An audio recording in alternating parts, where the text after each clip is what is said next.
My question is, when someone is appreciating me and loving me, I know what that looks like. They're saying, you're great, I want to be with you, I want to spend more time with you, and it gives you that warm and fuzzy feeling inside. And even if I'm saying it to myself, I love myself, I'm so great, and I get that warm and fuzzy feeling inside. What am I, because I know that's looking for love in all the wrong places, so what do I look? Well, it isn't that it's so wrong. It's that it's not steady. Right. So if you get dependent on getting it there, it might be there and it might not, depending on what's going on with them. Where if you're looking for it from your inner being, where it's always there, then you always find it. So that's my question. If I don't have the words or the tangible, what am I looking for to feel that warm and fuzzy feeling from Source? Well, here's a good way to identify it. And we started to say this, we started to ask it as a question at the end of what you were saying. Because you get that feeling when someone is holding you as their object of attention. But you also feel that way when you're holding someone else as your object of attention. In other words, when you find a reason to love someone or something, you always have source energy flowing through you. And so what does that feel like? It feels warm and fuzzy. So that might be the easiest way for you to figure out how to tap into that. Most people, and we understand, and you're absolutely right, when someone is in alignment and holding you as their object of attention and appreciating you, then all that source energy is flowing right through them, right to you. But you don't need someone else to flow it to you because your source is always flowing it directly to you too. But a really fast way for you to hook into that is by flowing it towards someone else. Most people are looking out there for someone to shine a positive, good-feeling spotlight on them.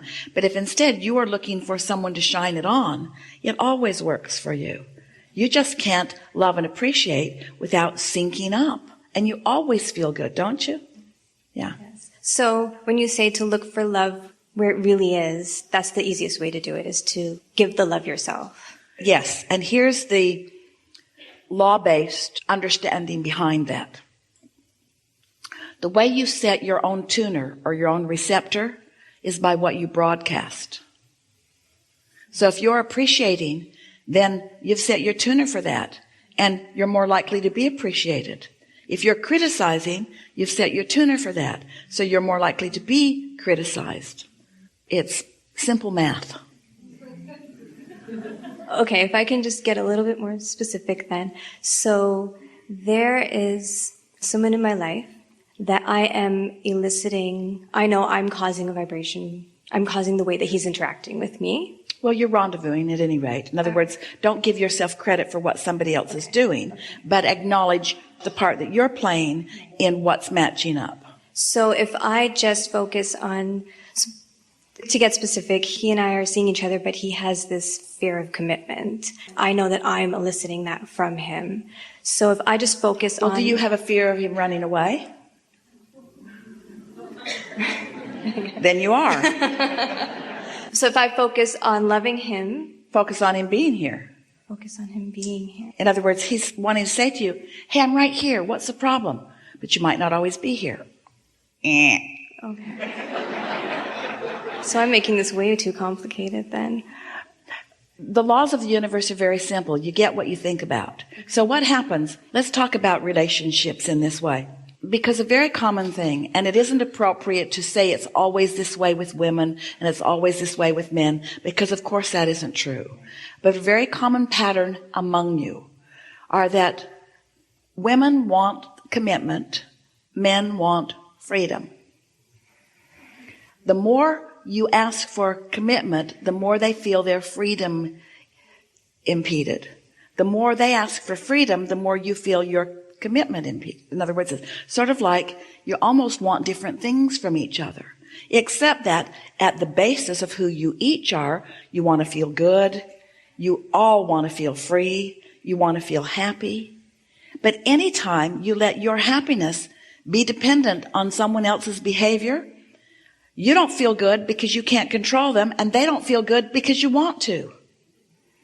And it's true of everybody. So when you decide that you're going to let law of attraction do the matching of things up, then you just broadcast as you mean to broadcast. And you'll get back what matches what you're broadcasting. Makes sense. Takes a little practice, doesn't it? Okay. So let's talk about relationships. So let's say that you really want commitment. And your partner is willing to go along with it because right now that seems like a good idea. But you can tell that he's reluctant to say those forever words. So you're not focused upon what you want. You're focused upon what he seems to want that you're not even sure what it is. So you're not a vibrational match to what you want.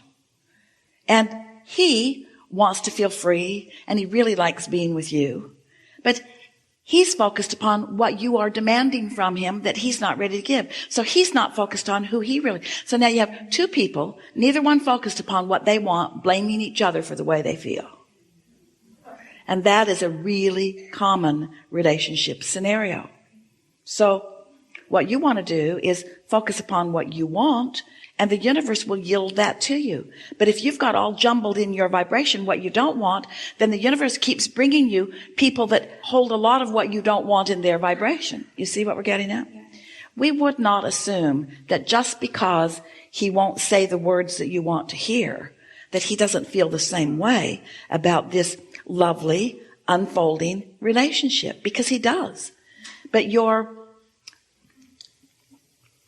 sensitivity is the right word. Your need for something that he's not ready to say is putting you in a vibrational place that's pushing him away. If I visualize him saying it, or I visualize him staying, or... But see, here's the thing. Everyone's telling me no. That's all right. This falls into the category of trying too hard and efforting too much. So we have some questions for you. Do you believe that through life you've come to a lot of clarity about what you want in a relationship? And do you think your vortex holds that?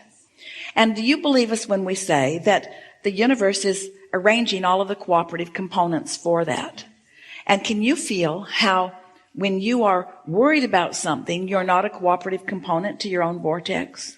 Yes.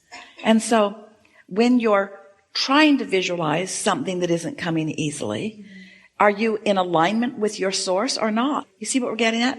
Trying too hard is always an indication that you don't believe what you're asking for, so you're just trying to make it happen.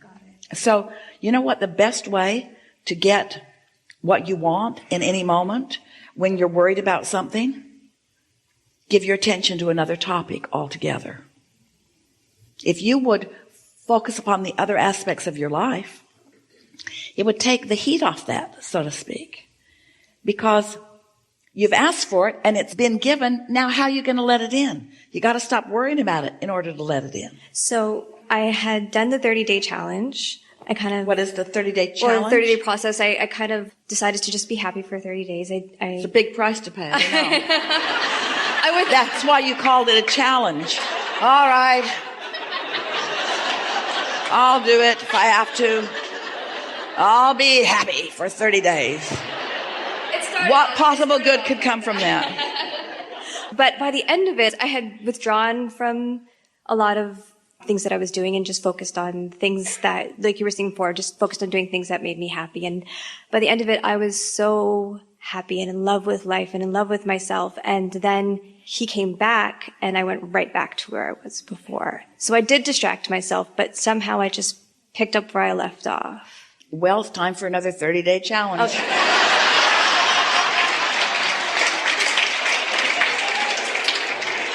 All right. It's like Esther will say, Abraham, can't I please just be the one exception in all the universe? I've been good. I've been talking for you for almost 30 years. Airplane every single week. Hotel rooms. I live out of a suitcase, for God's sake, Abraham. Can't you just twist the rules a little bit for me, please? Just a little bit.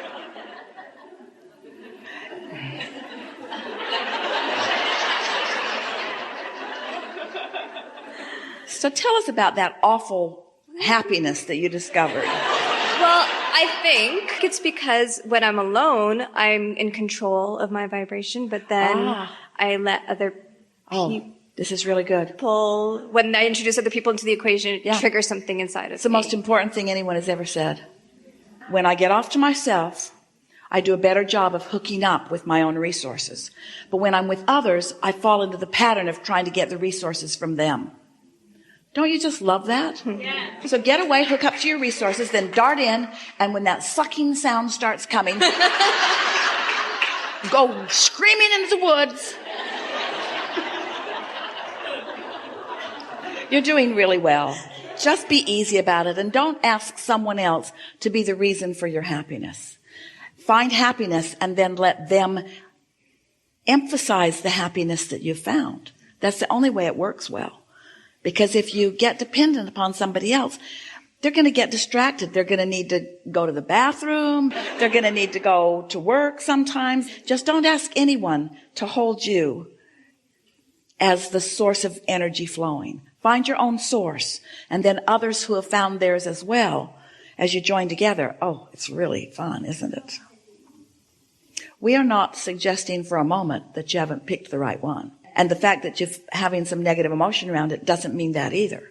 Because this isn't really about him. It's about what you're doing with your own vibration. And not far from now, you're going to really appreciate his stubbornness. Because if he were just giving you everything that you want in every moment, he nearly is. If he were just giving you everything that you want, you'd have no reason to hook up to your own resources. You would just become dependent upon him till he gets hit by a truck. And then, just kidding. And then another, and then another, and then another, and then another. Isn't it a pattern that almost everyone has? It doesn't give you your empowerment. This receptive mode that we're talking about is not just receptive to ideas and receptive to inspiration. It's receiving of replenishment. So it's where your clarity comes from and your vitality, the resources and vibrational nutrients that your physical cells of your body are asking for. There's so much about that receptive mode that is beneficial to you. So this wonderful person is just giving you a reason to hook up with true resources. And then you can dance together in fun. Yeah? Really good. Thank you.